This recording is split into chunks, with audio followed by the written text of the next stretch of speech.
চার দশকের ভয়াবহতম খরায় পড়ছে সোমালিয়া। একমুঠো খাবার ও এক ফোঁটা পানির আশায় লাখো মানুষ ঘরবাড়ি ছেড়ে তপ্ত রোদে শত শত মাইল পাড়ি দিচ্ছেন। ক্ষুধা ও তৃষ্ণায় পথিমধ্যেই মৃত্যুকোলে ঢলে পড়ছেন অনেক অসংখ্য অবশ শিশু ও অসহায় বৃদ্ধ। তীব্র অনাবৃষ্টিতে ফসলের মাঠ শুকিয়ে কাঠ, গবাদি পশুগুলো বালিতে মিশে যাচ্ছে। উপার্জনের শেষ অবলম্বনটুকু হারিয়ে উপায়হীন মানুষ ছুটছেন আশ্রয় শিবিরগুলোতে।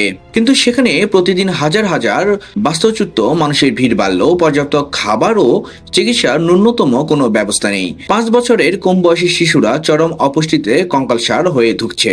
জলবায়ু পরিবর্তন ও এল নিনো আবহাওয়ার প্রভাবে সৃষ্ট এই খরার পর কয়েক মাসের মধ্যেই প্রবল জলোচ্ছ্বাস ও বন্যার আশঙ্কা করা হচ্ছে। এর সাথে যুক্ত হয়েছে দেশের অভ্যন্তরীণ রাজনৈতিক সংঘাত। একদিকে প্রকৃতির চরম নির্মমতা, অন্যদিকে খাদ্য অভাব, সব মিলে এক অভূতপূর্ব ধ্বংসযজ্ঞের মুখে সোমালিয়া। পৃথিবী যখন নিজ নিজ ব্যস্ততায় মগ্ন, তখন মৃত্যুপুরী থেকে বাঁচতে সোমালিয়ার মানুষ চাতক পাখির মতো তাকিয়ে আছে।